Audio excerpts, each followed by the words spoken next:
Dear participants, some gentle reminders before we start the webinar. The first reminder, you are advised to be polite and mindful when making any comments in the chat box section of our YouTube Live. Any unpleasant comments will be removed by the moderators to ensure a harmonious session throughout the program. The second reminder, there is going to be a Q&A session with our speakers at the end of our program.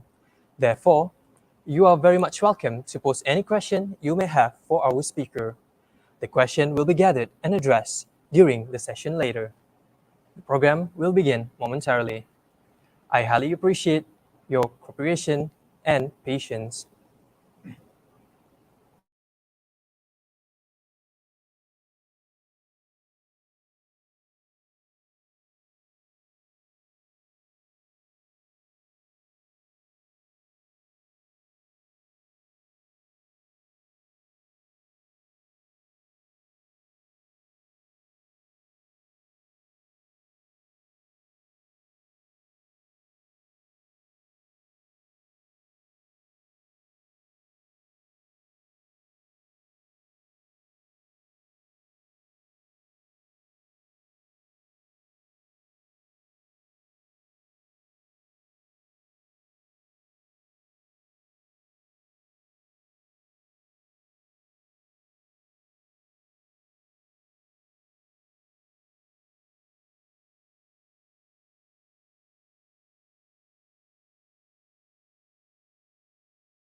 Assalamualaikum and good evening to everyone present. First of all, allow me to introduce myself. I'm Ahmad Syamil bin Aman and I will act as the moderator for today.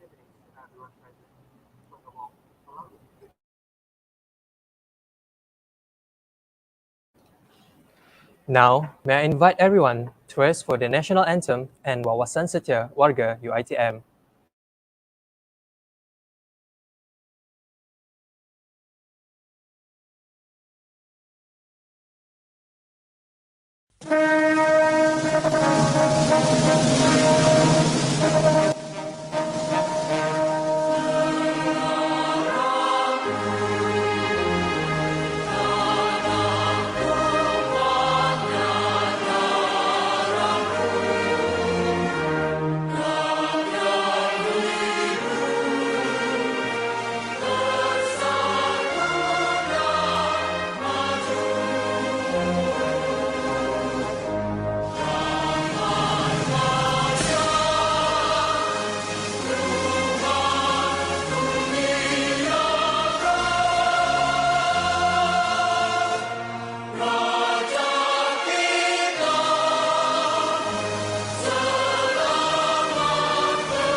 Jangan mudah terleka, kemajuan keamanan yang ada.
Thank you for your cooperation. Now you are invited to take your seats as we begin our ceremony today with Dua recitation led by our Dua reciter, Muhammad Hilmi.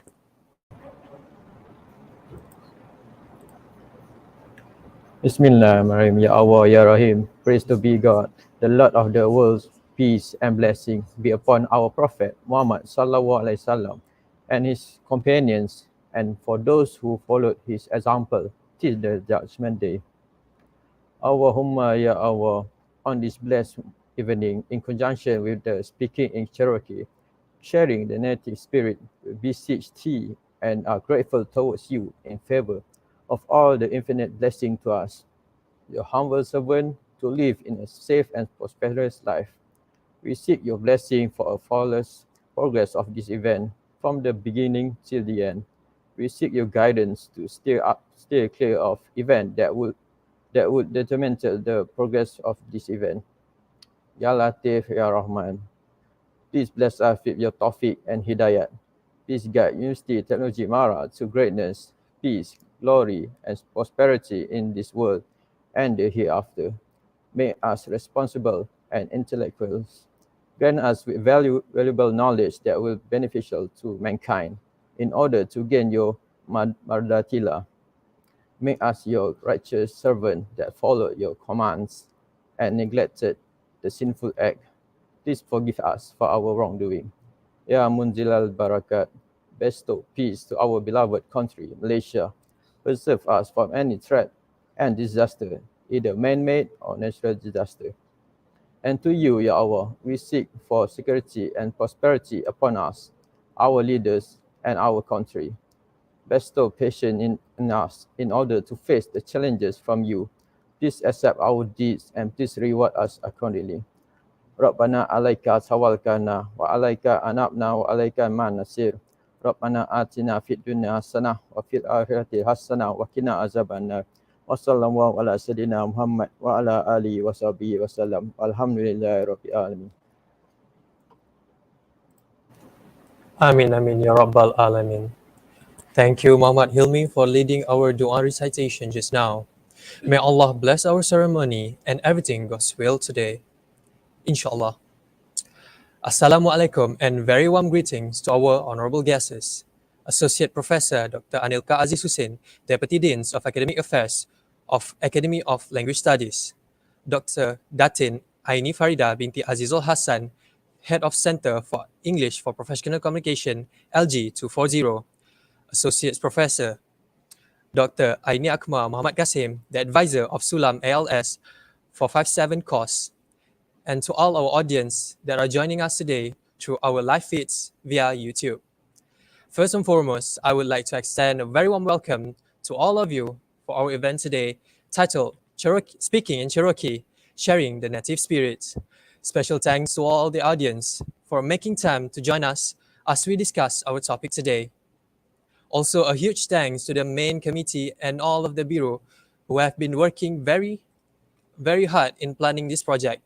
Most importantly, not to forget Associate Professor Dr. Aini Akmal Muhammad Qasim, our advisor, for her guidance throughout the completion of this project. Without her supervision, we would not be able to pull it through. Now, to officially start the event, it is best that we listen to the opening speech by Professor Technologist Dr. Jainuddin Sardi, the Dean of Academy of Language Study.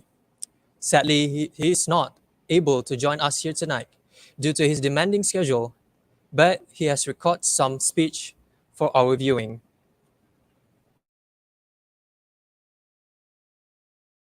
Bismillahirrahmanirrahim.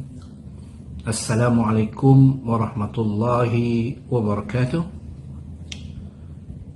The management of APB, the esteemed guest panelists, Mr. Ryan B. MACKEY, the Sulam Audit Advisor, Associate Professor Dr. Aini Akmal Muhammad Qasim, both the program heads, Dr. Aini Farida and Dr. Zamna Hussein, the Sulam Organizing Committee, ladies and gentlemen.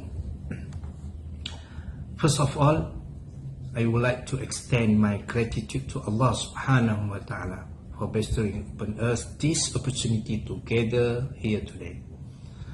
I would also like to show my appreciation to the organizer for kindly inviting me to officiate the Sulam Forum organized by the Academy Pengajian Bahasa. It is such an accomplishment to conduct such activity again this year, together with the new connections that will diversify our networking and enhance our knowledge. For your information, the Sulam program is an educational program initiated by the Ministry of Higher Education for all public institutions of higher education to engage students in activities that address the needs of the communities. At the same time, the experience gained will also promote student learning as students learn about real issues and provide possible solutions to these issues using the theories and knowledge gained in class. The aim of this webinar is to share knowledge and raise awareness to language varieties and their roles and function in speech communities. Students will be able to explore speech communities that they themselves might not be aware of. Students will be introduced to the issues they seldom notice and are able to contribute their ideas and opinions with regards to the present-day reality. Today, we are honoring the Cherokee indigenous language that has been around for 3,000 years. The huge efforts made by the predecessor and speakers of the language in the main drive why the language is still going strong till present day. Furthermore, this webinar will explore the linguistic features and the history of the Cherokee language, in which we will learn about this uniqueness and the community perseverance and pride in sustaining the language. Hopefully, we shall be inspired to embrace their strength and determination to maintain our respective ethnic identity. Once again, I would like to congratulate the organizing committee for their blood, sweat and tears in ensuring the success of the event. I would also like to thank all parties for their contribution, whether directly or indirectly, to the Sulam programs today. May all your hard work and dedication reward you greatly and prove to be beneficial for others. Thus, with Bismillahirrahmanirrahim, I hereby officiate the LG240 Sulam webinar, speaking in Cherokee, sharing the native spirits. Thank you. Wabillahi taufiq. Wassalamualaikum warahmatullahi wabarakatuh.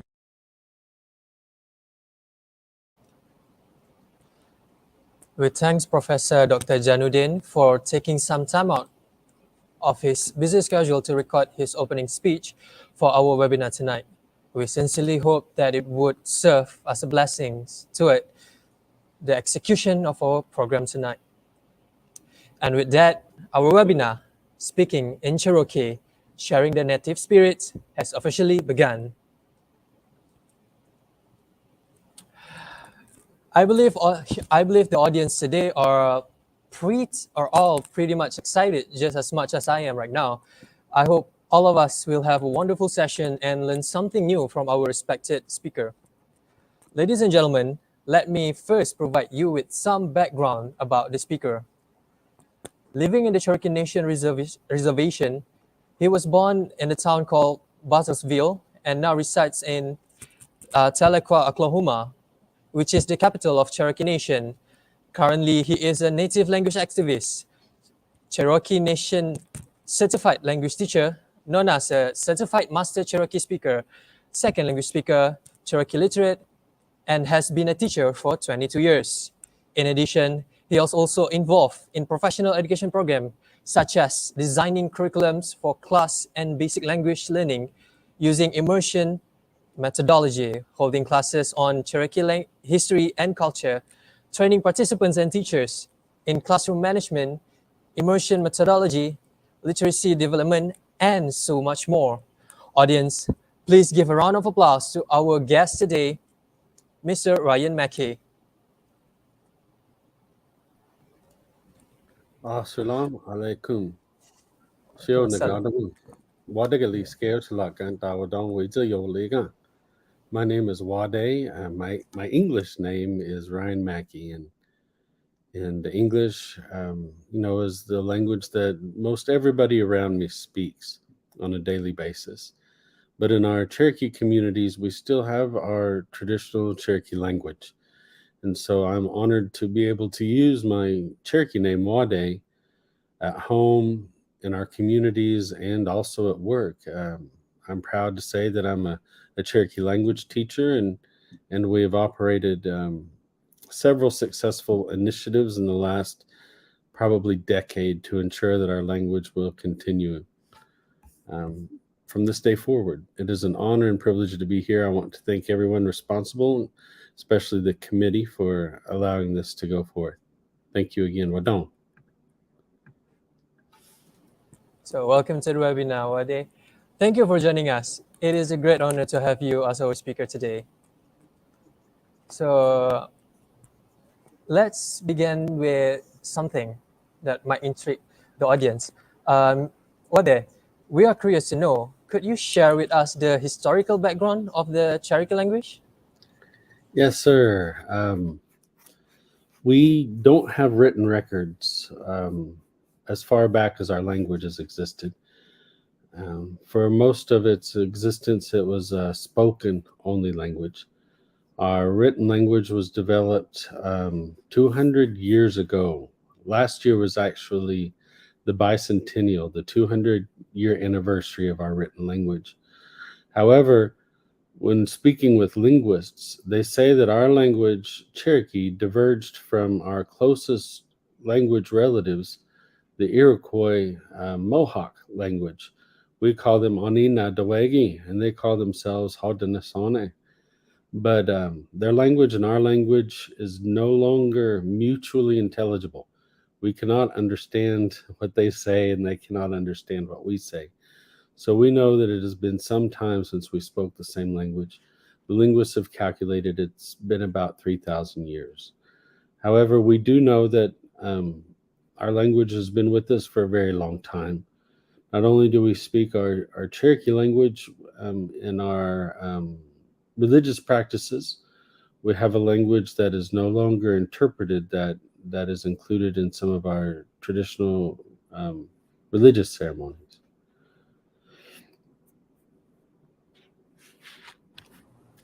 So that's some interesting insights.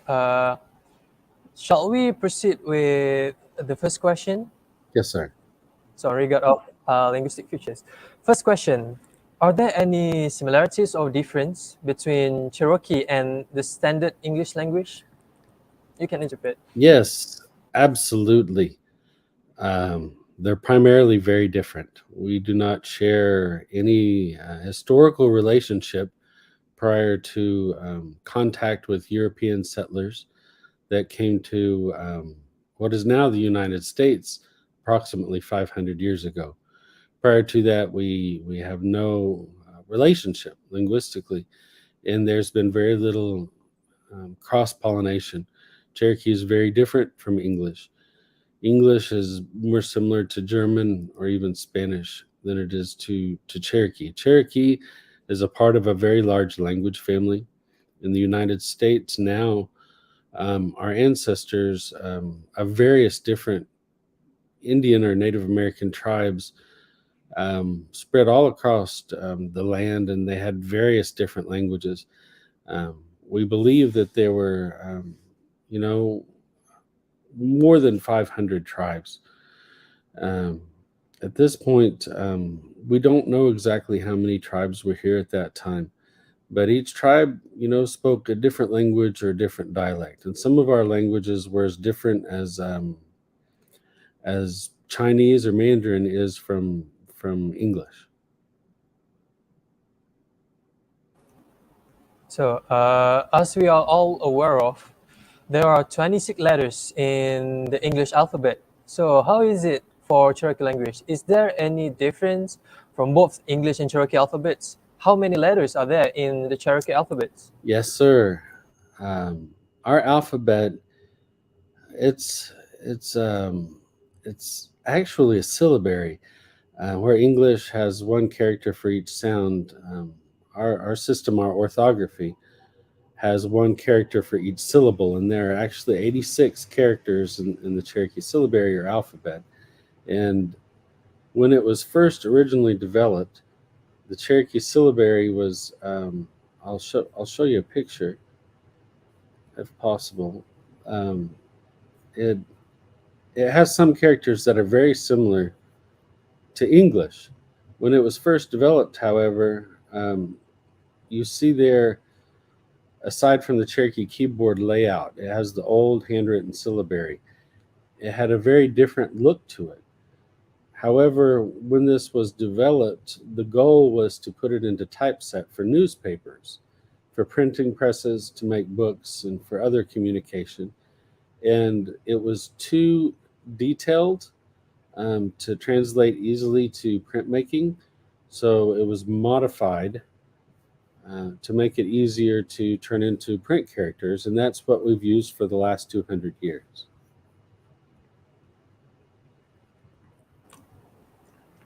Well, those some wonderful insights to kickstart our session today. So, moving on to next aspect, which is dialects and language use. According to omegle.com, there are two main dialects of Cherokee. The eastern dialect is spoken in the Koala Boundary or the Koala. It is also known as the middle or Kitua dialect, and the western dialect is spoken in the eastern Oklahoma and the North Carolina. Is also known as the Overhill or Otali dialect. Is there any dialects that might be used by the Cherokee people in certain regions like that? You are 100% accurate. Those are the two primary dialects that we have left. Historically, we had a third, but because of warfare as well as disease and our historical process of removal, that dialect was lost. They believed it to be lost approximately 100 to 150 years ago, but we did have a few speakers here in eastern Oklahoma until about 2 decades ago. However, that third dialect is completely lost. The eastern dialect, the Gadua dialect that they speak in North Carolina, is very, very similar to our western dialect here in northeast Oklahoma. There's differences in some pronunciation of different letters or characters, and sometimes they have different word choices. Despite the two primary differences, here in northeast Oklahoma, we have approximately 70 different accents where you can tell where a person is from, specifically from their community that may just be a few kilometers away from another community. You can identify that person by the way that they speak, even within our own dialect. So that's quite similar considering that there's also so there is like different dialects for Cherokee language similar to other major languages. Like also in Malaysia, we can tell someone from a different states according to what dialects they're speaking. But you did mention about the lost dialect, which is an instant of language deaths. So that's a loss that I feel everyone who speaks the local language or native language would feel bad about. So let's move on to second. Let's take this for an example. There is a variant in the use of English language among the youngsters as they like to include slangs in their speech. What about Cherokee? Is there any difference in the use of Cherokee among different age groups? For instance, is the Cherokee used by the youngsters the same as the one used by the elderly? It is a little different. One of the challenges that we have is the majority of our speakers are elderly. However, in the last 20 years, because of our efforts to revive the language, we do have young people speaking it again. We have Cherokee language schools where Cherokee children are learning to speak Cherokee, and they have created creative ways to describe things that our elders do not use and do not recognize. However, a lot of the things that they describe in these creative or slang ways of speaking are things associated with technology or American pop culture that many of our elders do not know much about or engage in. In general, our elders speak a much more sophisticated or higher register of language than most of our Cherokee speakers that are under the age of 60. We have very few first language Cherokee speakers under the age of 40. Almost all of our first language native speakers are over the age of 60. However, we are growing our second language learning population very quickly.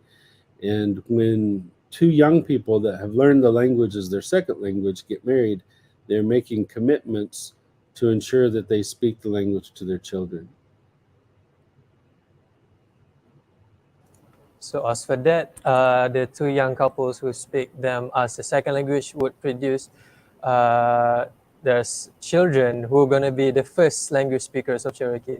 That's a great way to conserve, to maintain the language. So also we have another question, like to what extent is the Cherokee used in the domains such as family domain, religion, work, or education? I've seen you showed a slide just now. Yeah, well, it'll that information will come up in a little bit, but I want to answer your question in that until the last decade, the various domains where Cherokee was spoken have shrank considerably.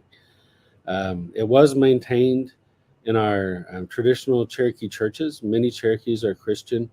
Their primary denomination is Baptist. We have a Cherokee Baptist Association, and they do their church services, their singing and their preaching in Cherokee, and they teach the Cherokee language in Sunday school. We also have our traditional ceremonial religion, which has been influenced by Christianity, and many of our ceremonial people also believe in many things that the church folks believe in. But they've also maintained our traditional dances and ceremonies and rituals that are associated with our ancestors. These ceremonies are all done in Cherokee, and they are not allowed to be done in English. And so the leaders of these ceremonial activities or religious activities all must be Cherokee speakers. So they push very strongly for the children to learn Cherokee and for young adults to learn Cherokee. We have Cherokee now in various local area schools. We have it at certain businesses that have made a commitment to speak Cherokee to folks that also speak Cherokee or are learning Cherokee. At my work, I work for the Cherokee Nation as a tribal government in our language department. They've also made a commitment there to stay in Cherokee throughout the day. And on a personal level, our learners will pick certain days a week where we will not speak English. We will only speak Cherokee from sunrise until sunset repeatedly, maybe every Tuesday and Thursday or every Monday, Wednesday, and Friday. We will stay entirely in the language. So we are trying to intentionally and actively expand those domains where the language is spoken.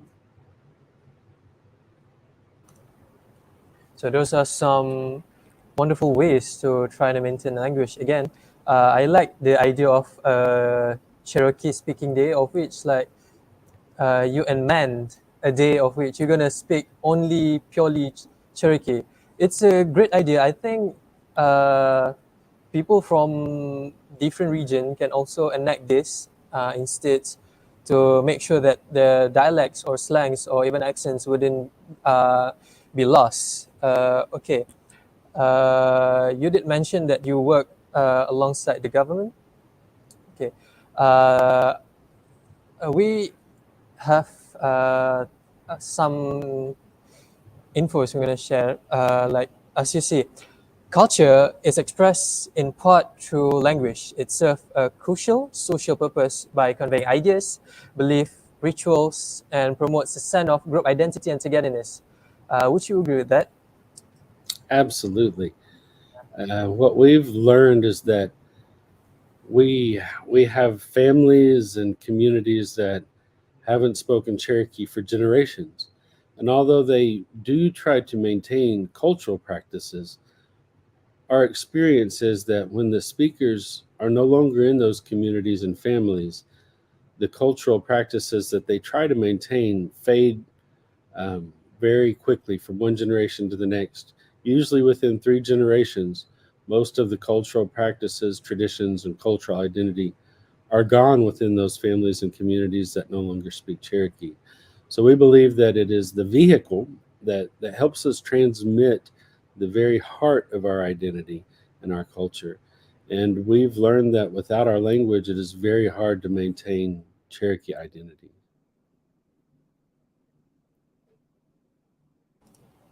Yeah, it is a way for culture and tradition and shared values to be transmitted and maintained for sure. So, hence, I assume you already answered this question, Wade, but maybe we can have a little reminder about your answers. Like, what are some of the initiatives taken by the speech community to sustain the language and the culture? Would you share? Yes, thank you. About 20 years ago, the Cherokee Nation started an immersion school, which made a commitment to speak nothing but Cherokee to the children in this specific school.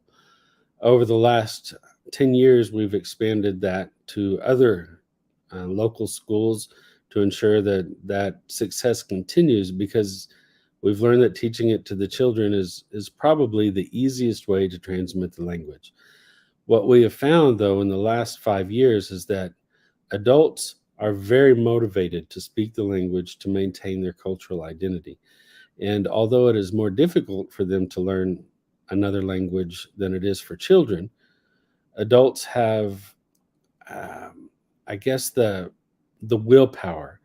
They have the desire to do it. Where children, they have to learn Cherokee in our Cherokee schools so that they can communicate with the teachers and with each other. But adults want to learn it. And that really makes us very successful when we begin to teach our adults. So 8 years ago, we created an immersion program for our adults. And they spend 40 hours a week for 2 years, every day, learning and speaking Cherokee. And that increases their ability to speak so well that we're able to place them in other Cherokee language programs as teachers. When they reach certification level, then we place them in our Cherokee language schools. We put them in our communities. We have Cherokee language classes in our communities. We have online Cherokee language classes, and we have Cherokee language classes that we put in schools as well. Aside from the efforts to actually actively teach Cherokee, we have made commitments in our personal lives and in our homes and in our families to only speak Cherokee to certain people at certain times and in certain places.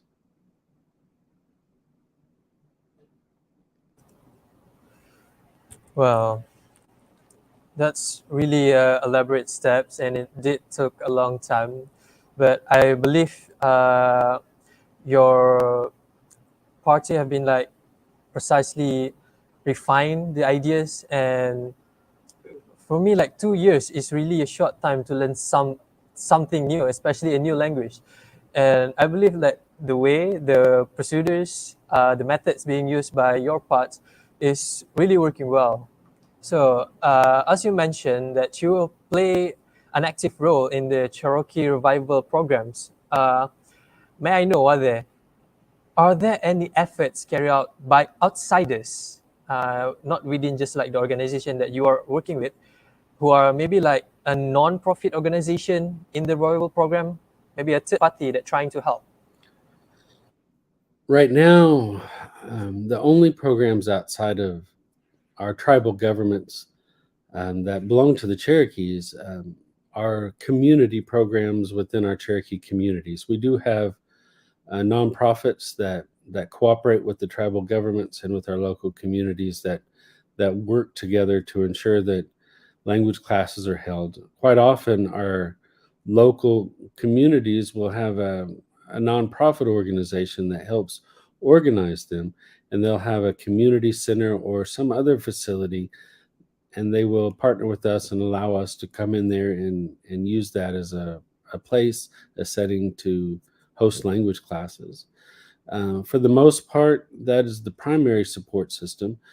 We also network with other indigenous tribal nations, people like the Lakota, the Chickasaw, the Choctaw, the Creek, the Seminole, the Yuchi, as well as some international groups, including the Maori, and also our island neighbors. Well, not close. They're about 23 hours away in Hawaii.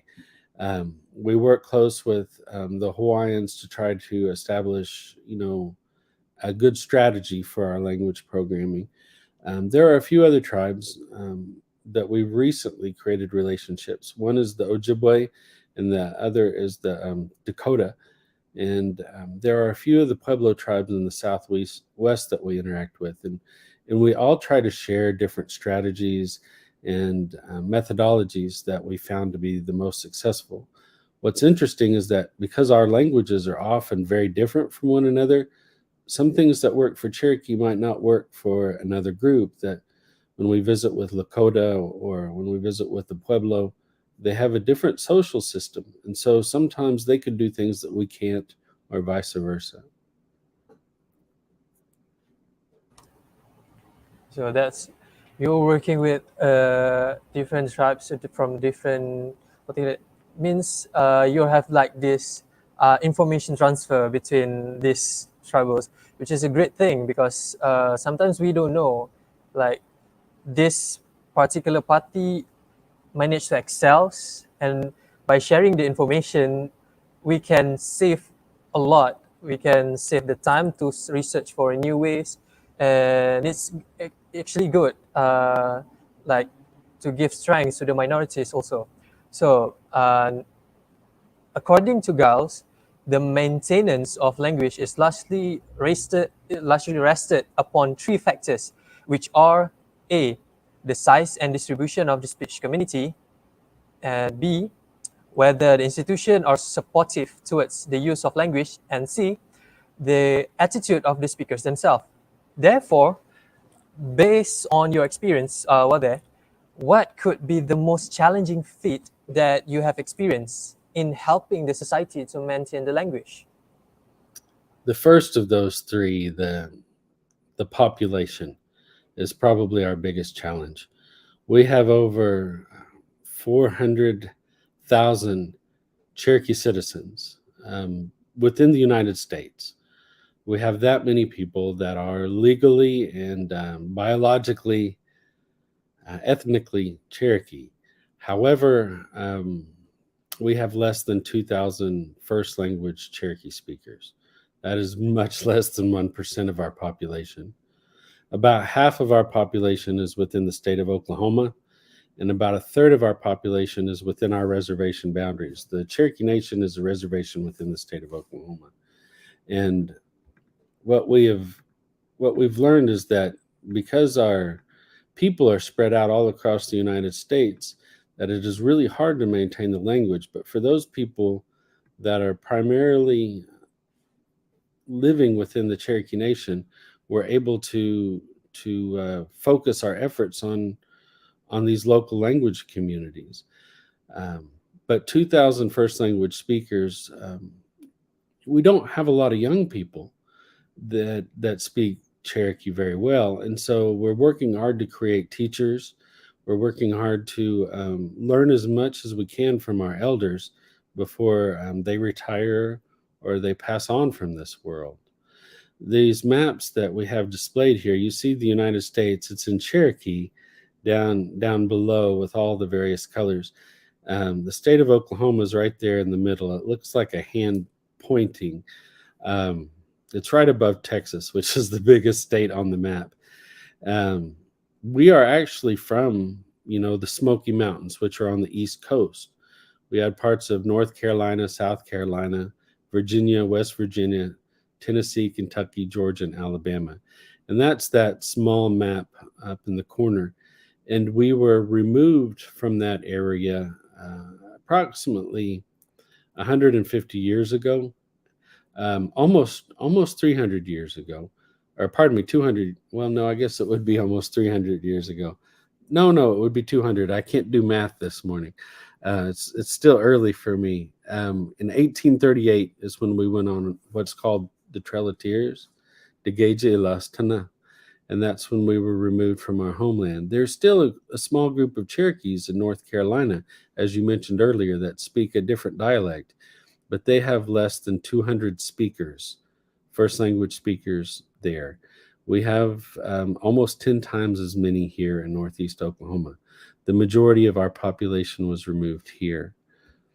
What's interesting is Oklahoma is actually home to about 6 different indigenous nations. However, 39 tribes are now here within Oklahoma. Oklahoma was used as a place for tribes to go when people didn't want them where they were. So it kind of became a place where we all gathered.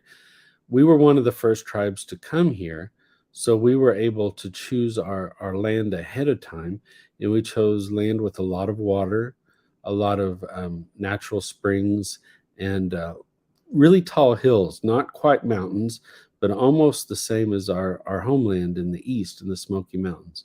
It looks very similar here. Again, the hills are not as big as mountains, but a lot of the same plants and animals lived here, and so we were fortunate to be able to choose where we were relocated. And after the removal, there was nobody else but us and other Native American tribes here for approximately 80 years. And so we were able to reestablish ourselves. And then, in 1907, when Oklahoma became a state, a part of the United States, the Cherokee Nation was actually disbanded. But because of certain laws and treaty rights, it was officially recognized again in the 1970s. And we now have our own tribal government, the Cherokee Nation, that works closely with the United States government. And sometimes we work well with the state of Oklahoma, a different state government. Sometimes we don't work very well with them. It just depends on who's been elected for that time, who's in charge. So actually, we do find interesting facts when you share the visual aids, because for the audience out there, we did ask WAHDE if he wants to share visual aids, and I believe there's a lot that you can share using slides. So if anything you want to present right now, it's a window. Yeah, I would, if that's all right. I guess I'll start with this slide. This is the greatest challenge that we see. In the United States, we had at least 350 indigenous languages. Sometimes people think that there might have been twice that many. We don't know for sure because we didn't write things down before European contact. In Central and South America, they did have a writing system prior to European contact. However, they did not take census of the population, so they didn't take a head count of how many people were there. They say that in the United States,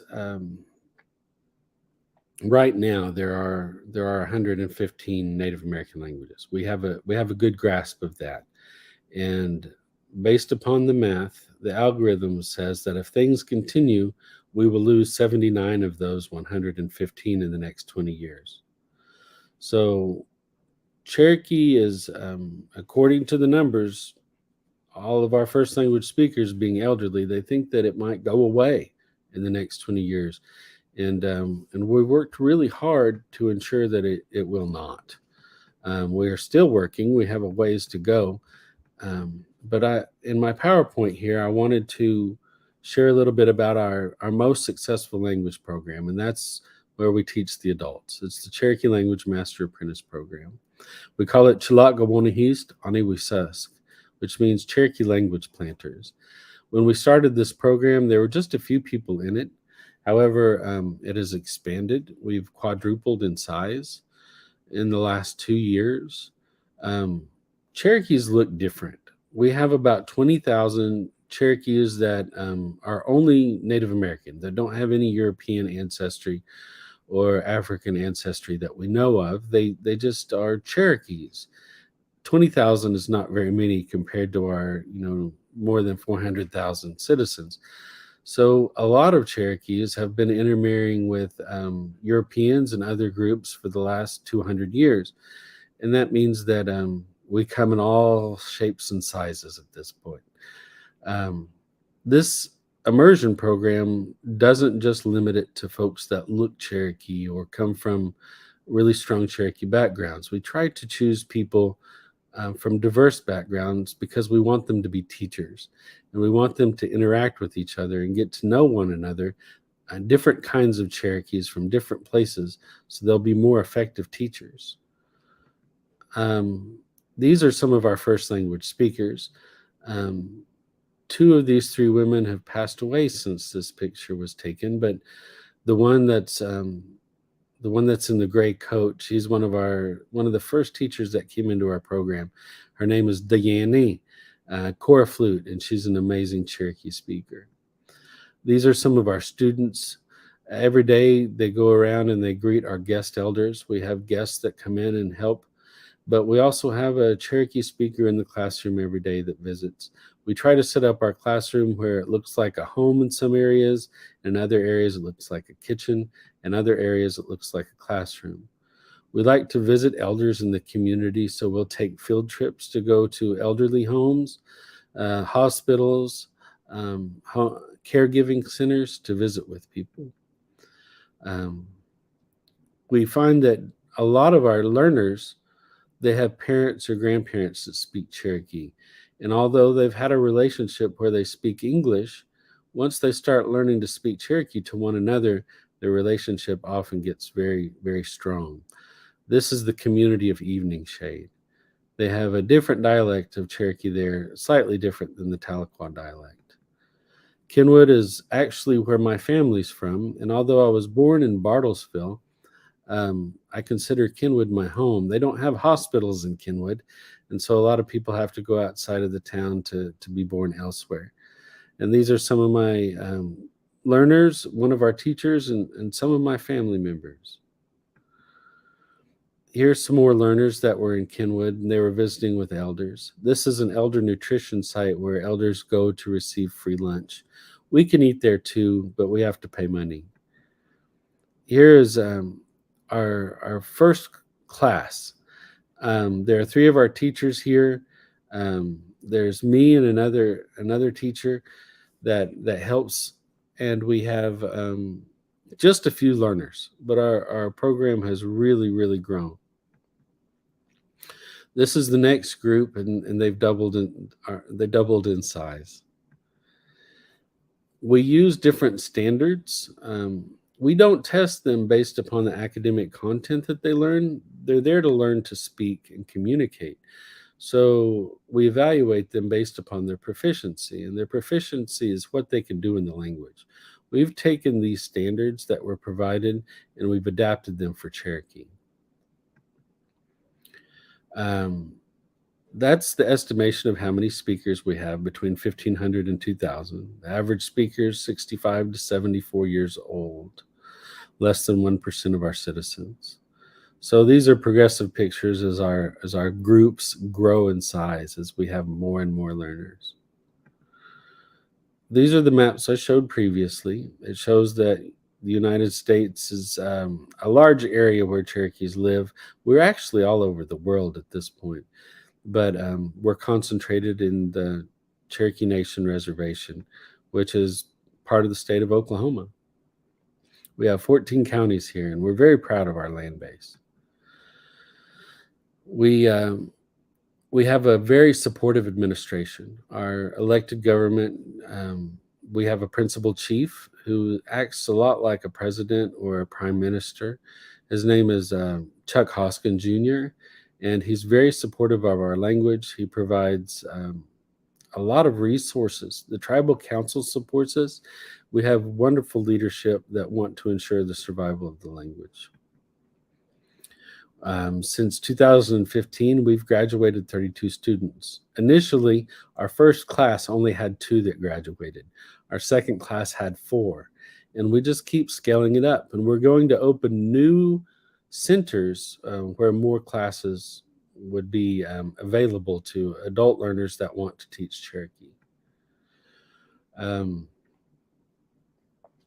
Every year we take in 16 new students at our current site. This is our syllabary again. Each character represents an entire syllable. Some of these characters look like English. However, Sequoia, the one that invented our syllabary 200 years ago, he did not know how to read or write at all, and he could not speak English. So sometimes he just took English or Greek letters and gave them new sounds. The old syllabary that he came up with was very fancy. However, it was not successful for the typeset. In the last 20 years, we have had fonts created for our language. It's in Unicode, so it's internationally available, and we have a keyboard that we use to type in Cherokee instead of in any other sort of font. And we have to print that out because a lot of people are used to typing in English, so they have to learn how to type in Cherokee. The way our language works is that one English sentence is equal to one Cherokee word. So with one word in Cherokee, you say at least as much as an English sentence, sometimes much more.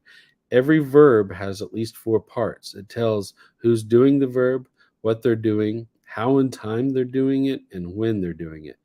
And there could actually be 18 different parts to one verb. That's the most simple version of a verb. We have different pronoun prefixes that go on the front that tell us who's doing the verb.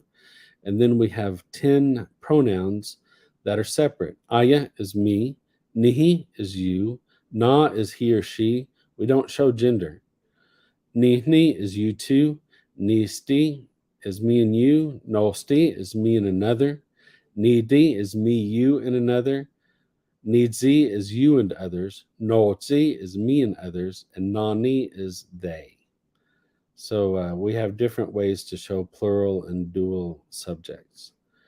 The average verb conjugates 2,200 times. Some of our verbs have over 20,000 different conjugations. We use color coding to help teach grammar. We don't overtly talk about the grammar in our language lessons. However, we will have classes in the evening afterwards.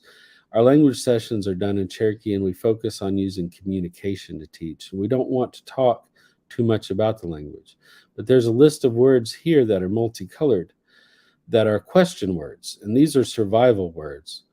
Gadausti, hi'a means what is this? Hi'anaha means what about that? Siwudzanihiwi means say it again. Uskanole niwi means say it slowly.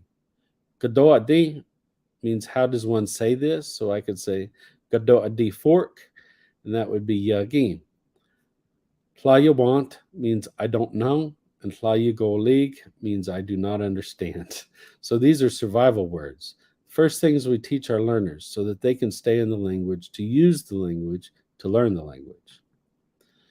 We have traditional values that really are best expressed through the language. Our traditional name for ourselves is Onigadu Wagi, but we go by Cherokees because that's what other people called us. So that's what we became known as.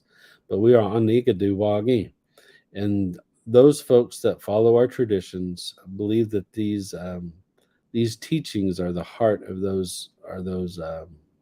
Well, there are values. There are value system. Things like working together, taking care of one another, being kind to each other, supporting each other. Those are things that seem to be universal. However, we're very proud to be able to express these things in our language. When we say "Degadage sayesti," it gives us strength to say the words "Let us love one another" in our own language in a way that it just doesn't do the same for us in English. These are some of our learners. And the guy in the corner over there with his mouth open, That's he's the executive director of all of our language programs. We've gone from 3 programs to 46 in the last 4 years.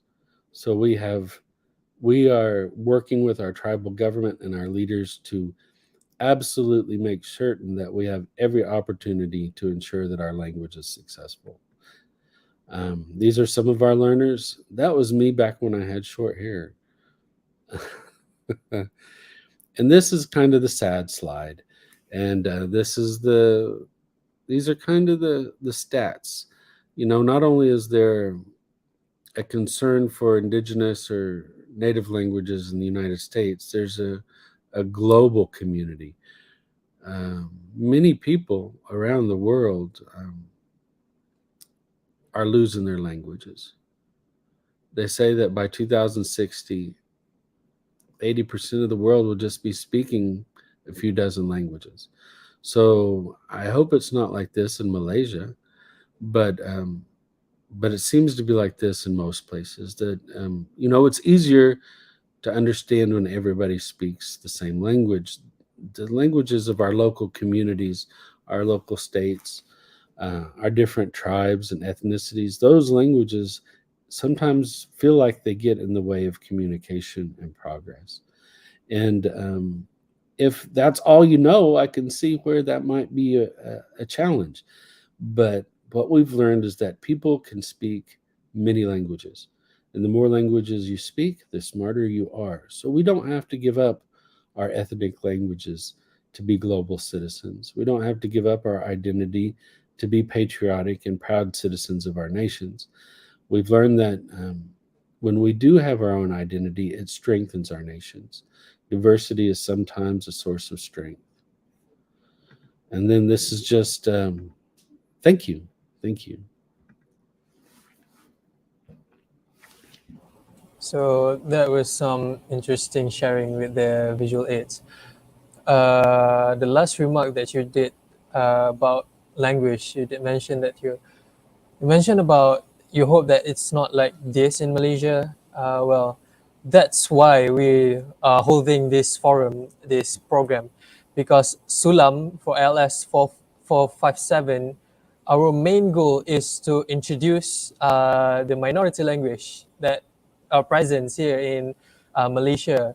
But for like this batch of semester 2 students, we have a lot of students coming in. So we have a lot of manpower.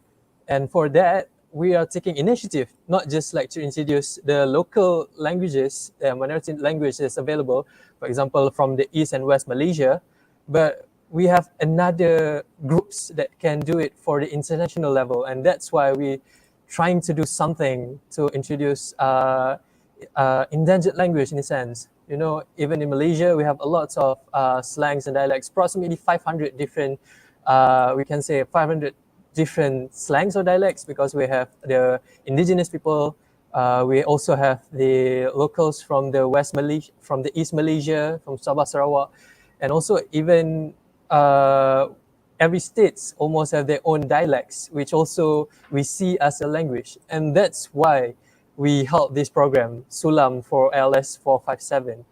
And yeah, it's a scary thing considering that some people misunderstood the needs of language. And I would agree that smart people can talk many languages, an omniglot, in fact. I see the pattern. Personally, I see the pattern where people avoid using their own local dialects because of others' attitude towards it. But for me, if you're like came from a region that have a local dialects, don't be afraid to use them in daily basis, especially with friends, because personally, I live with my roommates and I have roommates from let's say 2 prominent regions that have their own dialects. And it's really fun to converse because I'm from Selangor personally, and what I see, Selangor have only like certain parts of Selangor that have their own dialects or their own language, like let's say Minang or even Bugis. But those language is the one that are endangered in a sense because not everyone are able to do so.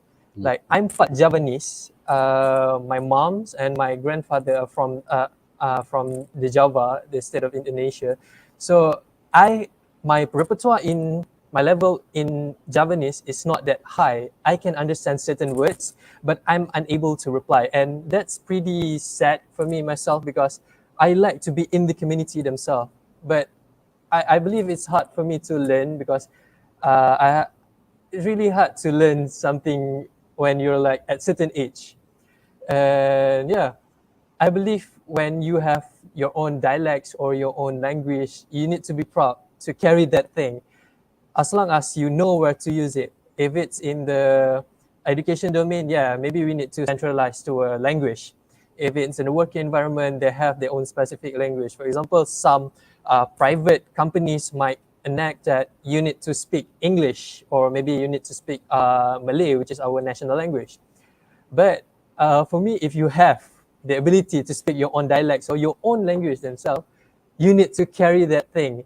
You need to not let it go away, because for me, the spirit, like even the term speaking the native spirit, the spirit of your own identity, it's not just like you're trying to be united, you know, because Malaysia, what I'm proud about Malaysia, we are really diverse in a sense. We have like the major races, we have the Malay, Chinese, Indian, but we have a lot of culture, the subculture, those the minorities, the indigenous people. If we can carry the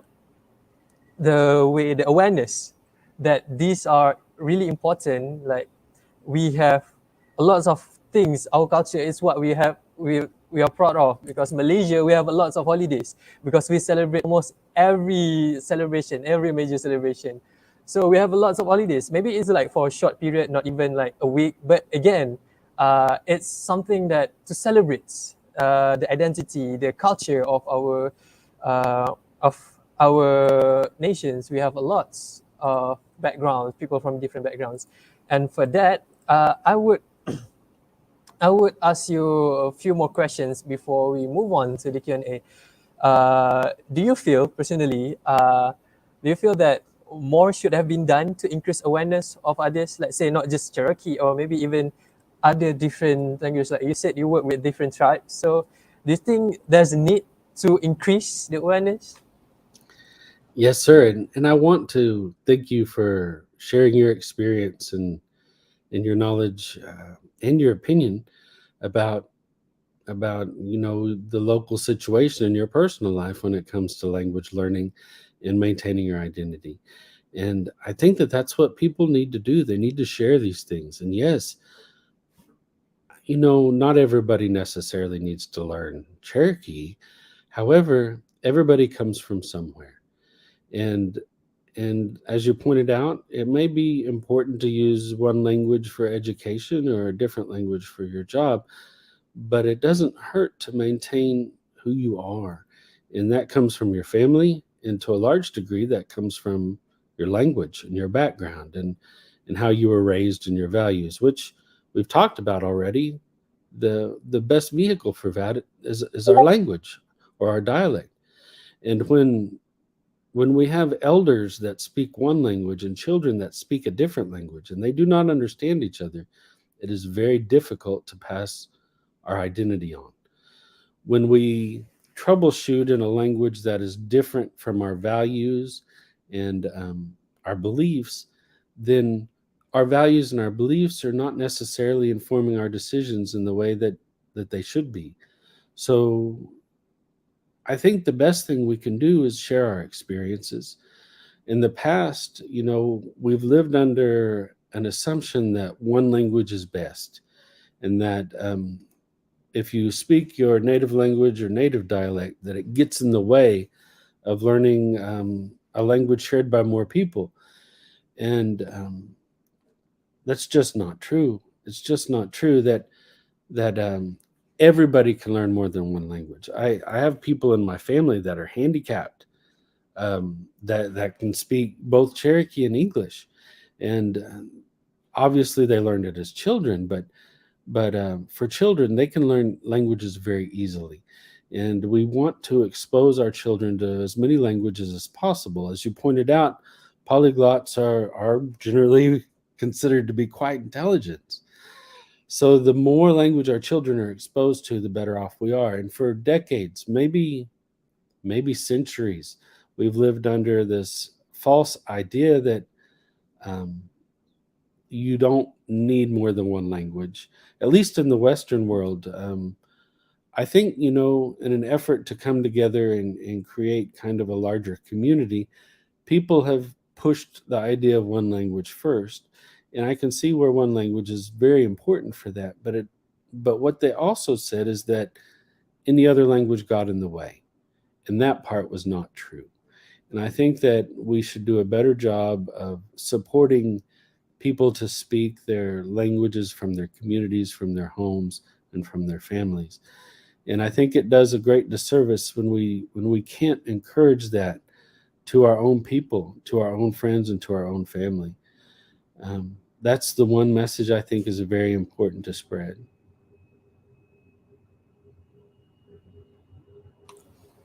So, considering a lot of efforts have been put to ensure the survival of Cherokee, okay, what do you reckon is the status of Cherokee language in the next 20 years? Not just looking at the statistic you've shown in the visual aids. I want your personal opinion, what you believe, and probably what do you hope to see on Cherokee? I've been doing this for more than 20 years. And I've been pretty pessimistic, I'll say. I believe this is what I should do. I promised things to my elders. Many people have passed on. And to keep my word, I continued to do what I thought may not be effective. I thought that I would see the last Cherokee speaker pass away, last first language speaker pass away. We had not found a successful way to pass on the language to adults. And when children were leaving the school, they didn't see a reason to continue to speak Cherokee when none of the adults in their lives were speaking Cherokee. Their grandparents might speak it, but their parents weren't speaking it. So it wasn't going the way that we wanted it to. I worked a long time to learn the language, but when we started our Master Apprentice Adult Immersion program, and I was there for 40 hours a week, the program is 2 years, that's 2,800, more than 2,800 contact hours. My language ability grew, and other people have grown past me. We have had learners that will, when they graduate, come back and help teach, and so they stay in the language all day, all day, all day. I teach some, but I'm mostly an administrator. So although I'm most proud to be a Cherokee teacher, most of my job is in English, and I have to deal with non-Cherokee speakers to ensure that our programs are successful. But for those people that are in the program, their language has continued to grow and grow and grow. And we have some second language speakers that can speak Cherokee as well as a first language speaker. And until 2 years ago, we did not think that was possible. It just had not ever happened before.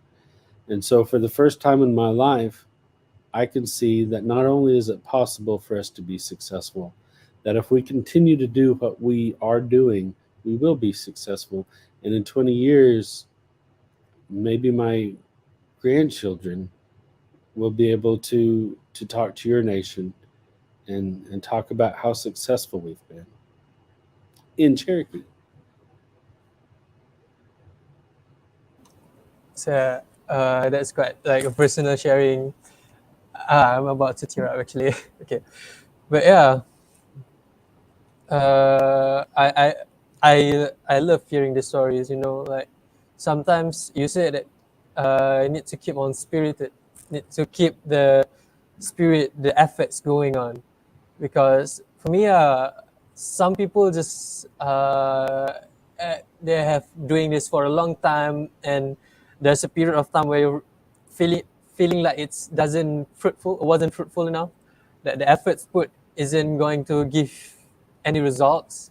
But then again, you said 2 years ago, until 2 years ago, you feel that this thing is impossible. But then again, you showed that 22 years, if I'm not wrong, you've been a teacher. 22 years, you've been doing this thing, and 2 years ago, you feel this thing suddenly it's possible. So 2 decades of trying to make a change, and that's literally wonderful. So for that, I would like to ask you, like, what do you hope for, like, in the future generations? Like you said, you wish that your grandchildren will be able to talk about the successful program in Cherokee. So, like, literally being the first speaker. So what is your hope for the future generations of indigenous communities all around the world? Like, what do you want to see? I want media in all these languages from all around the world. Video games, television shows, movies, all kinds of entertainment. I want to see articles written in obscure tribal languages, academic articles, PhD level of integrity and rigor in indigenous languages. In the way that people in the West like to eat food from different regions as a as kind of a way to enrich their life and make their quality of life better, to say, you know, I enjoy the diversity of what humanity has here on this earth. But Allah, what God has given us, we call God Uneh, but it means the same. What Allah has given us as humans, we have this diversity, and we celebrate it, and we share it, and I would like to be able to teach other languages in a Cherokee classroom.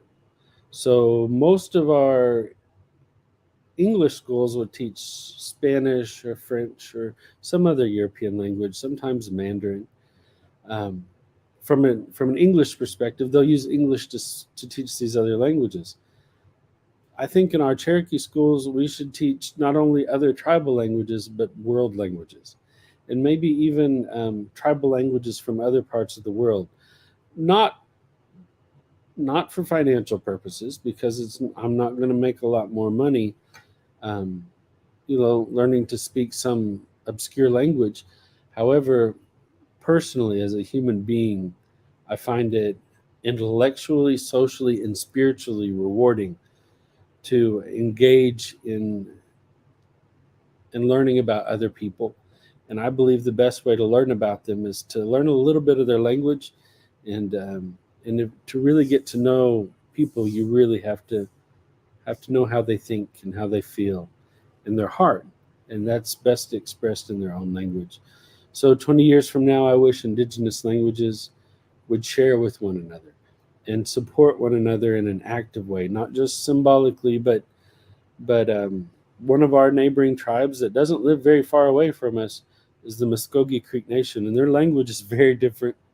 But it would be amazing if we had teachers in our school that were helping to teach Muskogee Creek as a second language on top of Cherokee, or even Mandarin, or even Latin. You're muted, I'm sorry. So I would say it's something that I want to see too. Like, I really wish, considering that the only thing that I see the efforts being put, like you mentioned, media in the languages, especially like tribals or dialects. The one form of media that I've seen, especially in Malaysia, we have a dedicated radio stations, of which from the West Coast region, from the East Coast region. So like in the East Coast region, we have the Terengganu and Pahang and Kelantan. So we have certain radio channels, radio stations that use these particular dialects as their means of promoting, and they also plays like locals dialects songs. So that's one thing that we see here. But I do believe that written form, like newspapers, that would be something that quite interesting. But from my own perspective, I would say it would be hard, considering that some of these dialects doesn't really have like written form. They're just like a rewrote. It's just like a rewritten of the Roman alphabets, because here in Malaysia, we used to use a form of writing which is Jawi, but then again, we change it into Roman to make it easier for most or for everyone to understand, because Jawi is a bit derivated from Arabic letters. So yeah, not everyone are well versed in this, especially when we have a lot of different races that don't really read in Jawi. So we use Romanized to as our writing form mostly, but we still use Bahasa Melayu as our national language.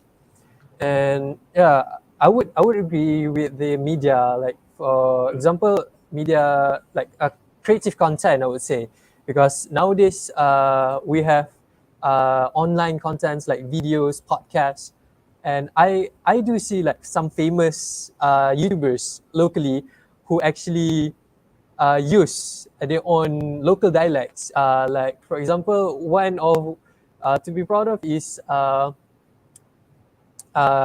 this is not his real name. It's just like what we call him by his famous names.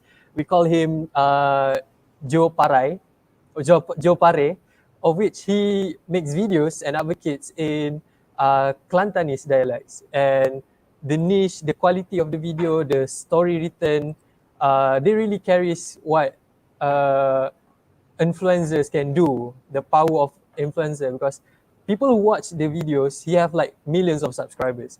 People who watch the videos love his content, love how he use the local dialects, love how he promotes local dialects.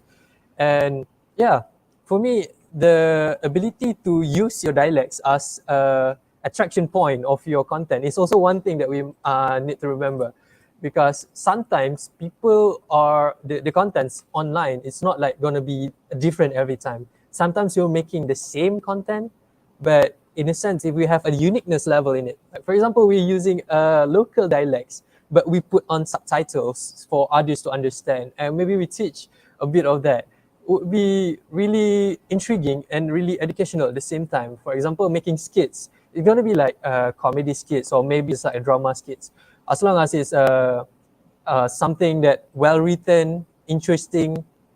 I believe a language itself can be carried out in the form of media, but for now, social media and creative content online is like the best platform, the best media platform, because for now, to centralize in the idea of making it into the national TV would be an effort by the producers themselves, because to break through to the national TVs would be hard. Even to establish a radio frequency, also going to be hard.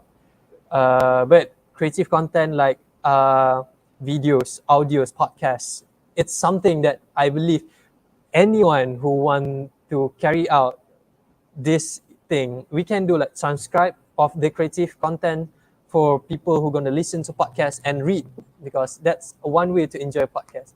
I believe that's one way to maintain a language if we want, and I believe it's achievable for everyone to do so. Uh, and as for that, I would say we are about to wrap up our webinar session. So as for now, we are making preparation for the Q&A. Surprise not, we actually received a lot of questions from the viewers in the YouTube. And currently our bureaus are trying to rearrange and put in all the questions, because we believe that the questions, most of them, are really, really interesting to be answered. So, ladies and gentlemen, now we have reached the penultimate point of the webinar, which is the Q&A session. If you have any particular questions that you would like to ask, feel free to write them out in the chat box and comment section. The committee members will relay these questions to our speakers WAHDE. But yeah, in the meantime, while we're trying to sort out the questions, the link for the audience attendance and feedback form will be posted or has been posted? Have the link been posted? Not yet. Okay, we're gonna post the audience attendance and feedback form during the Q&A later. So please do fill the form for the e-certificates that will be sent to you soon. For LS457 Team B committee members, the link will also be posted in the chat box later on. So do fill the attendance forms. So I believe we are ready for the Q&A.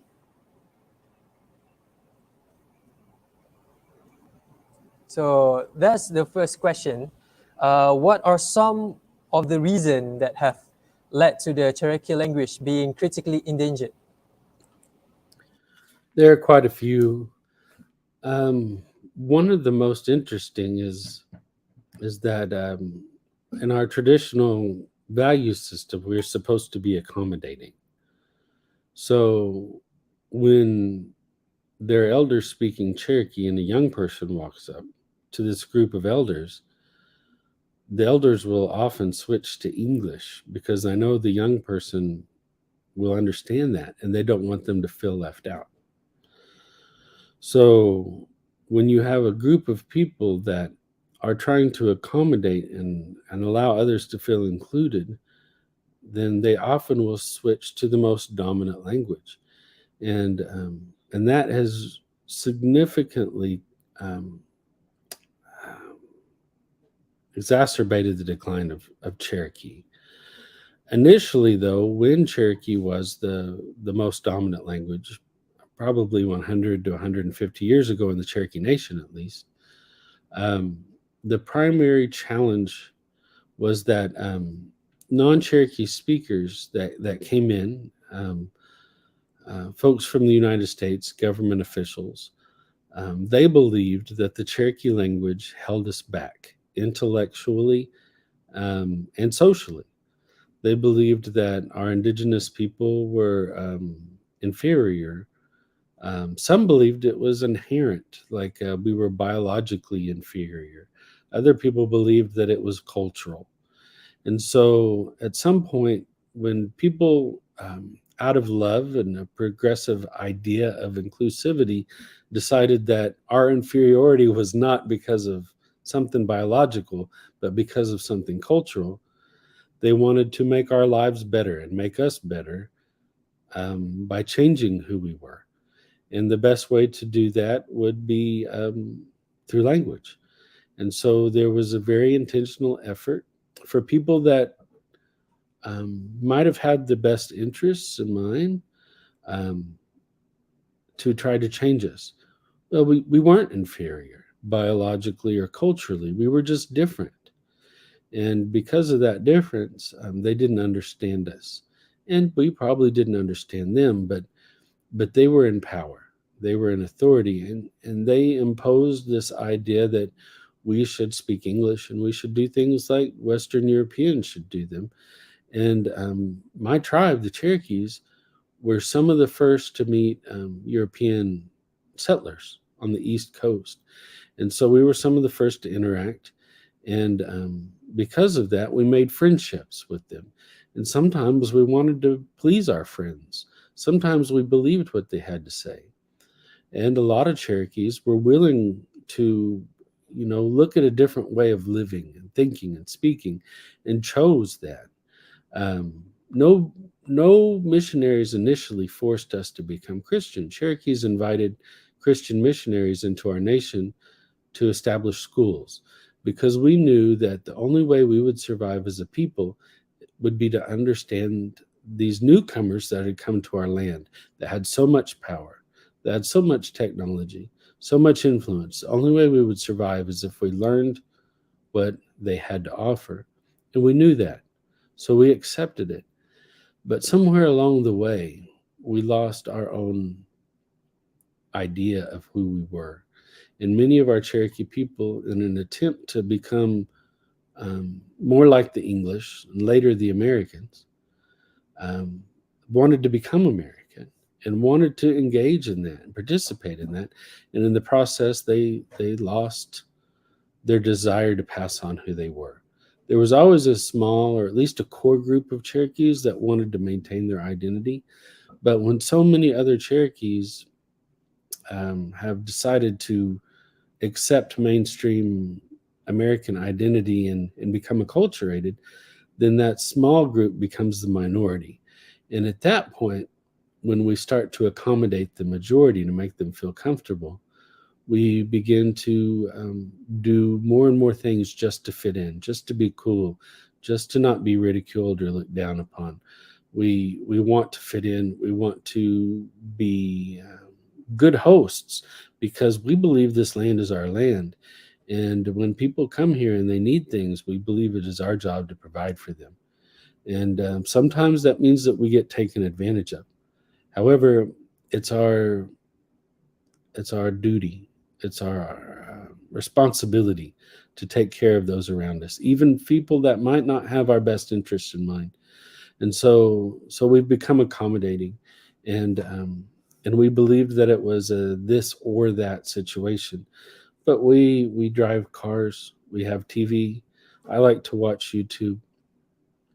We have all the things that any modern society would have right here, but it doesn't mean that we have to give up who we are to have it. And we didn't know that. We didn't realize that. It's just become something that we've woken up to in the last generation. So I believe the intention of being kind and also the intention of the inclusivity ends up causing the Cherokee language themselves to be critically endangered. Mhm. So yeah, sometimes being too kind, like we have this saying in Malay, which is buat baik berpada-pada, which is do good things but have limits. Mhm. So because we'll never know what will happen if we give everything. At the end, we don't know if we're going to be backstabbed or anything. So actually, for the next questions, this came from our head of center for English Professional Communication, which is Dr. Datin Ani Farida. She asked if how supportive is the government towards towards this program, especially the one that you were saying, the CLMAP. How supportive were the governments or currently? Well, the local Cherokee Nation tribal government is very supportive. And without their aid and assistance and financial support, as well as political support, we would not be nearly as successful as we are. But what's interesting is even the United States is becoming very supportive of Native American or indigenous languages. We have meetings with the president's staff, the White House. My executive director has spoken quite frequently with the White House, and what's very interesting is our chief and the United States government, the political chief of the tribe. He's elected. His name's Chuck Hoskin Jr. He has a good relationship with the United States, and they're very supportive right now of indigenous languages. Previous administrations haven't been, but this United States administration is very supportive of indigenous languages, and I think that is something that I can't understate. One of the things I do want to point out is even though I kind of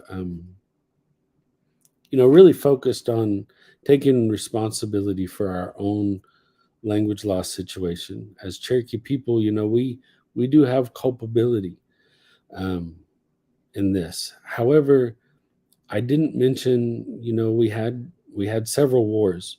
We had wars with the French, with the Spanish, the United States, the English, and our population was nearly eradicated several times. We had 11 waves of smallpox, and at least twice we lost more than half of our population. So before we became accepting, or in between, we would go back and forth between trying to kill people in warfare and making peace. We went back and forth. And so it seems like we were too extreme. We were either too violent or we were too accommodating. And I think that our violence was sometimes unjustified, but sometimes we felt like we were being invaded. And sometimes, as history tells us, we probably had a justifiable reason to fight back. However, the casualties, the loss of life is impossible to justify on either side. And our elders, we teach about peace. Although we weren't always a peaceful people, it is one of our strongest values. We call it Nawat Toheda. It comes from this root word Tohi, which means peace. And when we greet one another, we say Tohidzu. And so it also means well or health, healthiness, peacefulness, wellness. And we ask one another, are you peaceful? Are you well? So it is a strong value in our culture. Reluctantly, when we went to war, it was a different extreme. Our elders teach us that it is always wrong to raise weapons. It's always wrong to draw blood, to engage in violence. However, it is more wrong to stand by and watch innocents die. So sometimes we chose what we thought was less wrong out of the two. And because of that, we were punished severely by the English, by the United States, and so there's that side too. I didn't want to leave that out. So, yeah, like you just said, like two wrongs doesn't make one right. So, interestingly, we have a request. Can you share any idioms or advice in Cherokee that you would like to share with us? Yeah, that's quite interesting. Do you have like some, maybe couples?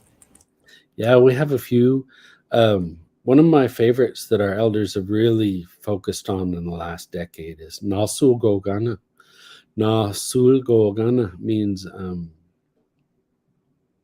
to never cease, to never give up, to never stop.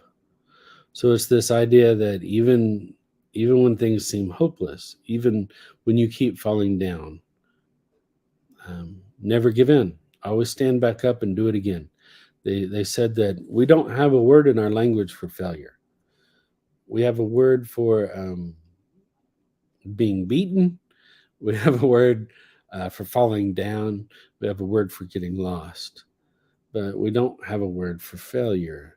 And that's because despite what barriers or challenges may come into play, as long as you keep trying and you never give up, you will succeed. And if you don't succeed, your children will. And if your children don't succeed, your grandchildren will. We never give up. Nasul Gogana. That's a strong one our elders talk about. Another phrase that a lot of people like to say is Dejadal Sin Theesti. Dejadal Sin Theesti means you all to one another, however, specifically focused on the person you're speaking to. So as you go about to others, have your feet firmly planted in God from here on out. When you ask a speaker what it means, they say it means take care of yourself. But what it really means is it means that be mindful of your steps. The idea is that Unaithlanahi Widalaskan is that we're supposed to always follow the path that's been set for us by God. And so when you say Dejadalt Sin Testi, you're asking them, you're wishing that by following in that value system, that the best will come to you in response. The idea is that if we do our very best to do what we're supposed to, then we'll get the very best in response. So it's like having faith in what God has destined for us. Some good advice. So next we have a question from Shami Ashraf. Based on your experience, what is the hardest part of learning the Cherokee language? I know you've been like educators for 22 years. Maybe it's like past your hard period, but again, maybe not just your experience, probably any other newcomers that are trying to do. But based on yours, what will be the hardest part? For me, the hardest part was the tone. Chinese has, I believe, 5 tones. Maybe it's just 3. But I know that Hmong, which is an ethnic group in China, they have 9 tones in their language. So a Cherokee word can be said with 5 different tones, and it will be written the same way. It'll have the same vowels and consonants. But if you sing it at a different tone, it will change the meaning. And in English, when I say I'm sorry, it means I'm sorry. But if I say I'm sorry, it means I'm not sorry. So tone matters in English too, but not on the same level. And so when I was first learning Cherokee, I would memorize the word, the consonant, vowel, and I would memorize it. And then I would say it, and the speakers would turn their heads sideways because I got all the sounds right, but I didn't sing it right. So I had to learn how to sing it so they would understand me. And that's still very difficult for our learners. But since we use immersion and they're in the language every day, that has reduced the challenge of tone because they learn it accidentally, because they're learning it from a speaker, they're hearing it and they're using it and the speaker corrects them. And so that has really helped over the last decade since we started our program. So the challenge for newer learners is different than what mine was, because I was learning a lot from books or from asking elders questions and writing down word lists. So probably the biggest challenge now is finding people that will speak it with us, because we have so few first language elder Cherokee speakers that for the last 20 years they haven't spoken it to their children or their grandchildren, and maybe their spouse has passed away, so they don't speak Cherokee as much as they used to. They speak English most of the time, and so the domains where Cherokee was have receded. So we're pushing to provide and create spaces for Cherokee, but it's intentional, and it's not natural. And so for a lot of our first language speakers, when a learner will come up and talk to them in Cherokee, they sometimes will answer in English, even though Cherokee was their first language. So, when talk about tones, do you have like any examples of the different tones that carries a different meaning? Like maybe like one word, but the different tones it have like totally different meaning. Do you have like any example? Like Yeah. So the easiest one that most people learn first is the word for water. It's we drop our final vowels in spoken Cherokee. So when we write it out, it's ama. But when people say, they say Now the word for salt is so it goes up in tone. So is water and is salt. So that's an example. They're spelled exactly the same way. Another example is if I want to say I want to go home, I say Diwanasti Awaduli. Diwanasti is my word for home, but it comes from the place that I go to. So when I say Diwanasti, that's the place I go. Diwanasti is my home. Diwanasti is the place I go. If I say Diwanasti, that means I'm going to not just go there, but I'm going to come back and go there again. Diwanasti. So it has kind of a twist in the middle. One of our traditional values that we talk about a lot is Dejadatliya Sayesti. Dejadatliya Sayesti means y'all to one another from here on out. Grapple, like struggle to hold on to each other. Don't let go for any reason. Dejadatliya Sayesti means that you're holding so tight to one another you find no reason to let go. Nothing can come between you and that person you care about. But if you say it with a different tone, Dejadatliya Sayesti, it means fight. Like y'all fight each other, like wrestle. So you got to be careful. You could stand up in front of a crowd and say, fight each other, or you could say basically love each other if you just say it wrong, So that's probably a good one.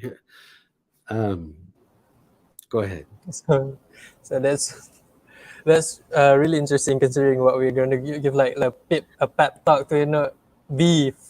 You need to like fight along each other, and then suddenly if you like say it in different tone, it'll be like you fight each other, like it's a fight club. So so next question from Hakira Arif. Okay, who was Sequoia? what was his major contribution to Cherokee language? Yeah, you did mention about this particular individual, but maybe with the background. Yeah, we don't know exactly when he was born, but we think that he was born in the around 1770. He was definitely there for the American Revolution, but he also fought in a war against the French. And there was a war against the Muskogee Creek Confederation that he fought in. That was a part of the War of 1812. And in that war, his leg was injured. But he fought alongside Andrew Jackson. Andrew Jackson ended up becoming president, but he was a major at the time. And he commanded a legion of different Native American infantry, and Cherokees were under his command. And then later he became president, and he's the one that caused the Trail of Tears, the forced removal. That we moved. I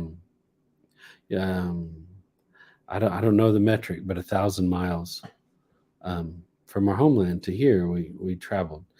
And so Cherokees hate this president. In our stories, we make up stories about him. We have jokes called Jackskin jokes, which means Jack the Devil, Jackson the Devil, and they're jokes about somebody that's just a fool that does foolish things. Sequoyah fought under this person, and he learned in that war that people passing messages back and forth to one another was really what allowed the Americans to win that war against the Creeks, and then really be successful in the War of 1812. And he saw the value of the written word. He himself couldn't read or write Cherokee. He was a monolingual Cherokee speaker. He didn't speak any other languages, just Cherokee, and he didn't read or write English. But he had a cousin that did, a guy named Major George Lowry, and he could speak English, and he could tell Sequoyah, what they were doing, that they were writing this down, and they called it talking leaves. And so it took Sequoyah. He started in 1809, and he finished in 1821. And it took him, 12 years to invent our writing system. At first, he created a character for each word, kind of like how they do with the Mandarin alphabet. And there were too many words. So he started changing it. And in fact, his neighbors and friends, they thought he had gone crazy. And then at some point, they thought he was possessed by some sort of a demon, and or that he might be a witch. And so they thought they were afraid of him. And his wife was so angry with him, she burnt down his workshop and all his writings. So he had to start all over. I think he left his wife, but he had to start all over. And he succeeded, and his daughter helped him succeed. So she would go to a council meeting, and she would be taken outside by somebody, and Sequoyah would write down what they told him to write down, and he would leave that there, and he would walk out of the room, and they would bring his daughter into the room, and she would read it back to them. So he took her from one community to the next to prove that this is exactly what they were doing, that they had learned to read and write. Now, Sequoyah was a veteran, and he was also a silversmith. He made traditional silver jewelry. He owned a salt spring, so he converted salt or water to salt and provided salt. And he was also one of the first Cherokees that moved from North Carolina, the Smoky Mountains, to what is now Oklahoma. It used to be Indian Territory, the old Cherokee Nation. He moved out here ahead of time because he saw what was going to happen. And then once people moved here in the 1840s, he went down to Mexico because he thought it would be better for Cherokees to move to Mexico to escape the United States, because he was not a fan of the United States. And he was trying to get all the tribes to unite together. So he was trying to develop a way to change the writing system so all these different tribes could unite, even though we have different languages. And so he went down to Mexico, and he got into it with the Federales, and he was murdered, and he's buried somewhere south of the border. So there are all sorts of things written about him, but that's what my elders have taught me about him. Some people say that he was half English and half Cherokee, and if that was the case, he was raised by his Cherokee mom and not he didn't know his English dad. Other people say that that was a lie, because they didn't think that somebody that was a full Cherokee would be smart enough to be able to do what he did. So there are lots of stories, and they say that there are some paintings of him, but other people say that those were not of him; those were of someone else, and they say that those are paintings of him. So there are lots of stories about this guy. He's almost like a folk hero, and it's hard to know really what happened. So in a sense, he is a local legend. So next, actually, okay. The question: every language itself is an art. Does Cherokee language can be present or written in a form of calligraphy, like a special way to make it prettier, or do you have like any special form? Absolutely. It was really developed when the language was strong about 100 years ago. Probably the heyday of the language was right before Oklahoma statehood, so in the 1890s. And we have a lot of writing samples. We have original documents, and it's clear that they did see the handwriting as a form of art, and they have a very pronounced calligraphy. And sometimes it's difficult to read because we don't write that way anymore. Most of the time, we don't write Cherokee. We have just almost 2,000 first language speakers, and they say 4% of them are literate. So our second language speakers are all literate. We can all read and write in Cherokee because we learned to do that in English, and it was easy to transfer that skill over to Cherokee. But our first language speakers aren't always literate, so we don't have a lot of contemporary writings in Cherokee. What we have are, in the printed form as opposed to handwritten. But we have young artists that are using the Cherokee writing system to create art. And we found the original writing system from Sequoia that I showed a picture of earlier. And so people are learning that because it is much more expressive. It is much more ornate. And so it's easier to make art out of. So, now this is part of our committee actually, but unfortunately she's not able to be here because she's stuck with COVID. So she's Zakira Hayu. So she have a question. Do you think it is difficult to learn or understand Cherokee language, especially for non-native English speakers like us Malaysians? Well, hello, Zakira, and I hope you recover quickly and well from COVID. Yeah, it's difficult. I think it's possible that since English is really, really different, it's almost backwards from Cherokee. It's quite possible that Cherokee might be easier for non-English speakers to learn. It just depends on how similar it is to your language that you're most comfortable with. Cherokee is in some ways similar to Greek or to Latin because it's got all these different parts that change within it. Instead of a bunch of English words making a sentence, we just have one Cherokee word. And so languages they're called polysynthetic or sometimes agglutinative. If you have a language like that, then I think Cherokee would be easier for you to learn than a native English speaker. It seems that native English speakers really have a difficult time. We've had some folks come over from China and even from Japan, and they learn Cherokee much faster than native English speakers.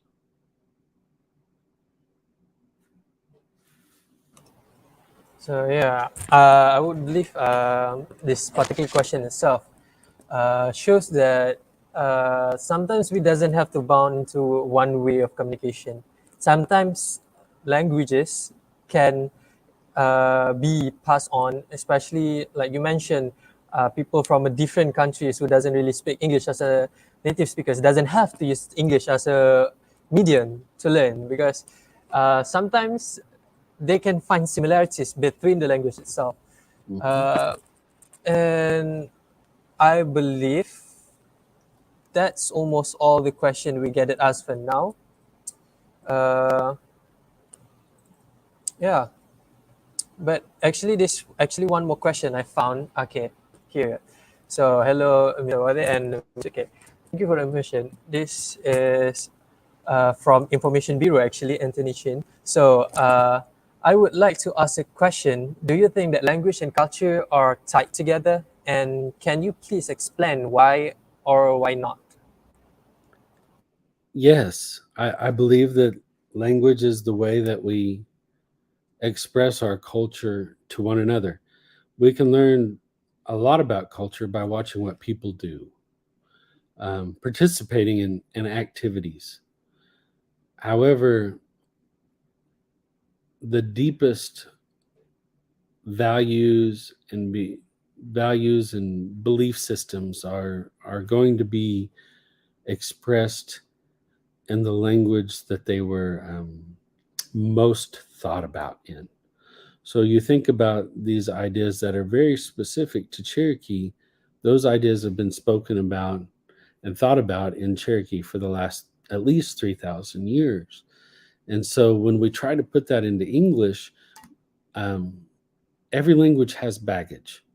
So in English, a word not only means what it says, but it also means all the things that were associated with it in that person's life or in that community's oral tradition as they pass down this knowledge from one generation to the next.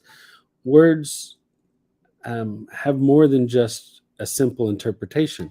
They have all sorts of ideas associated with them.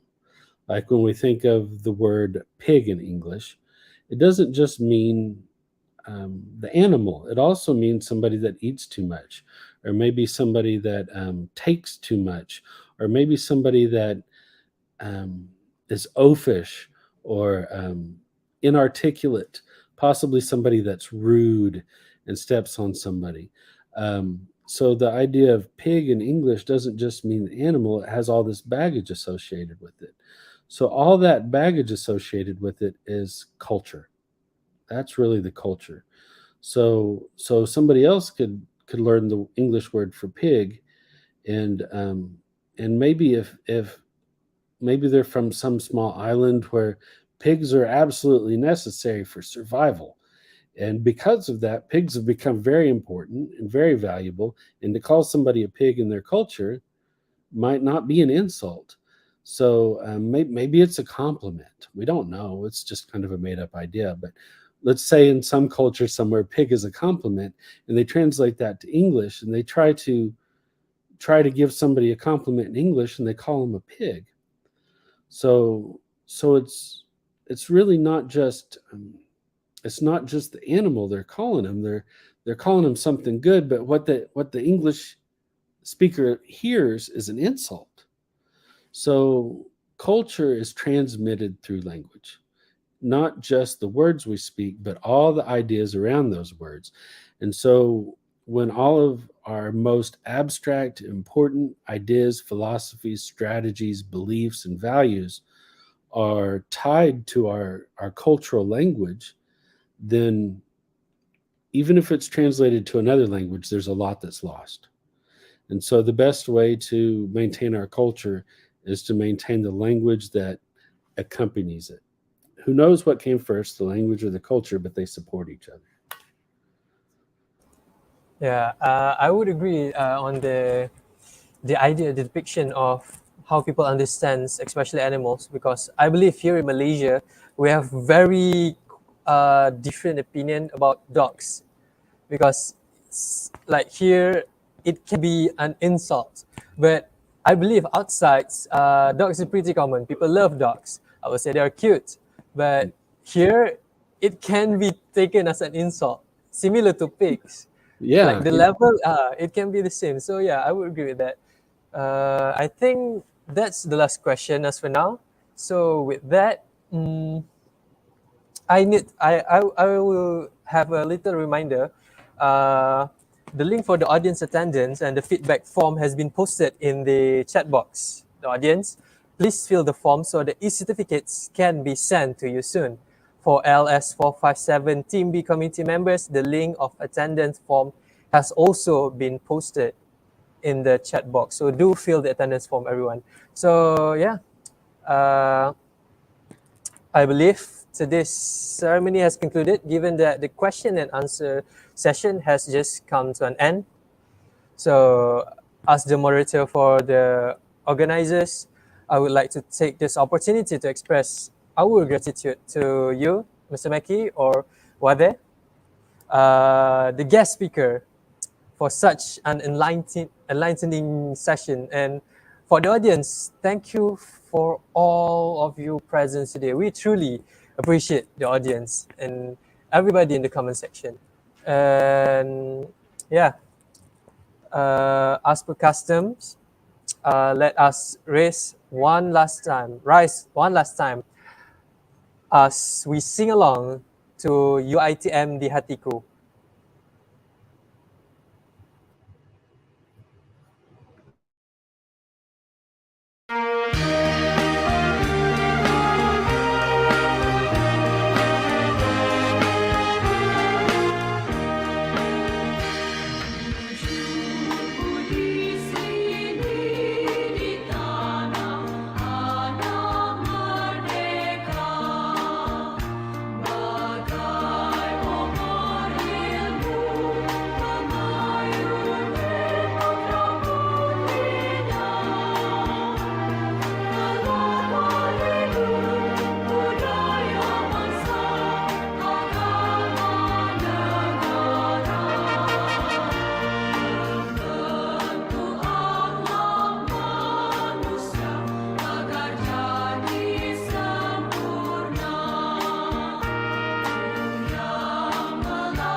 You may take your seats once more. Before we officially end our program, I would like to invite everyone in the stream to switch on their cameras so we can take a few photos together and shall this moment be cherished forever. So everybody in the background, everyone gather around. We're going to take pictures together. So gather around. Buka je. Everyone gather around. Sini border. Sini border. So these are the faces in the background. These are the members, the committees who have worked well and worked hard to achieve this program and to execute this program very well. So everyone get ready. There's spaces here. So Nazmi, will you take the picture?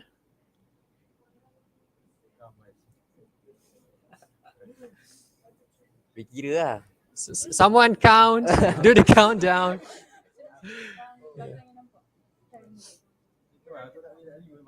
One, two, three. 1, 2, 3.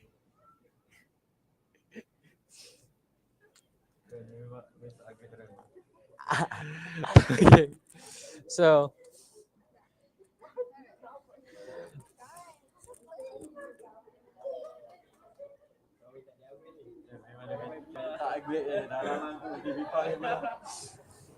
okay. And with that, the webinar, Speaking in Cherokee, Sharing the Native Spirits, has come to an end. Remember to fill in the feedback form posted in the chat. Our feedback form have already been posted in the chat box. Audience are reminded to fill them before leaving. And for the last time, thank you so much for your participation. And Mr. WAHDE, it's really an honor to have you as our speaker today. It's a very, very good session. I believe personally I enjoyed, and I believe the audience back home, anywhere, even here in the room, we believe that we enjoyed this session very much. Thank you for making times in the morning to have this session, to share your knowledge about Cherokee, to share your journey, to share all your efforts about Cherokee. And I believe we can do this much more. We can do this a lot more with other languages and stuff, because that's our target. That's why we have CLMAP LS 457 to promote awareness regarding these languages, the minority language, the endangered language. So again, I would say thank you for being here. Thank you, sir. It was an honor and a privilege, and thank everyone that helped make this happen. I really enjoyed myself.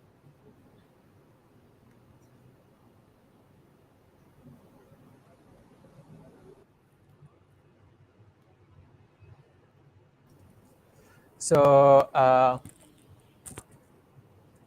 this is yes, as I mentioned, this is the end of our sharing session. Again, it's really hard to really express how much we are grateful to have this event, to have this journey. So yes, until we have, chances to meet again, maybe with different batches, the juniors. So until then, thank you. Absolutely. And very good night. Thank you. You guys have my contact information. If anybody needs anything, anyone can reach out. Thank you.